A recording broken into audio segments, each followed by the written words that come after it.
ব্যারাকপুর লোকসভার অন্তর্গত কাউগাছি ১ নম্বর পঞ্চায়েতের তরফ থেকে ওই এলাকার পুজো কমিটিগুলিকে নিয়ে এক প্রতিযোগিতার আয়োজন করা হয়েছিল।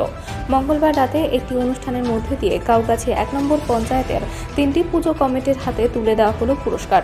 সেই সঙ্গে এলাকার বিভিন্ন ক্ষেত্রে প্রতিষ্ঠিত গুণীজনকে সংবর্ধনা প্রদান করা হয় পঞ্চায়েতের তরফ থেকে। এদিনের এই অনুষ্ঠানে উপস্থিত ছিলেন জগদ্দলের বিধায়ক সোমনাথ শ্যাম, কাউগাছি ১ নম্বর পঞ্চায়েতের পঞ্চায়েত প্রধান সমিত চক্রবর্তী সহ পঞ্চায়েতের অন্যান্য সদস্যরা। ওয়ানের তরফ থেকে আজকে এই শারদ সম্মান, এখানে এই অঞ্চলের বিশিষ্ট ব্যক্তি যারা আছেন গুণীজন তাদের সম্মানিত করা হয়েছে। প্রাক্তন যারা মেম্বার ছিল কাউগাছি ওয়ানের তাদের সম্মানিত করা হয়েছে। এছাড়া আমাদের এখানে মিউজিক্যাল প্রোগ্রামস আছে এবং বিভিন্ন পুজো কমিটি যারা খুব ভালো মণ্ডপ এবং প্রতিমা করেছে তাদেরও পুরস্কৃত করা হয়েছে, সম্মানিত করা হয়েছে।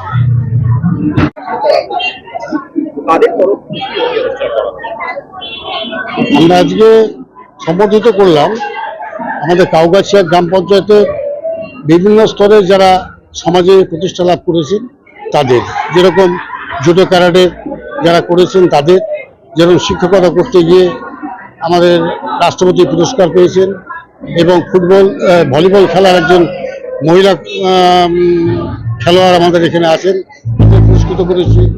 একজন মৃৎশিল্পী একজন, আর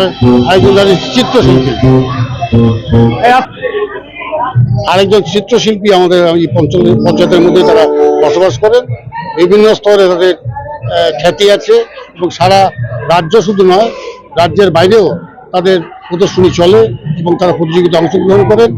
তাই পঞ্চায়েতে আমরা চাইছি যে সর্বস্তরের মানুষকে এবং বিশেষ করে প্রতিভাবান মানুষ যারা তাদের সমাজের কাছে পরিচিত করা এবং তাদের দেখে আর সবাই যাতে অনুপ্রাণিত হন, তার জন্য আমরা এই প্রত্যেক বছরই আমরা অনুষ্ঠানটাকে করবো। গতবারও করেছি, এবারে নতুন করে আবার করেছি এই বছর।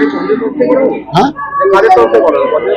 পঞ্চায়েতের পক্ষ থেকে কাউগাছি গ্রাম পঞ্চায়েত, কাউগাছি গ্রাম 1 নম্বর গ্রাম পঞ্চায়েত।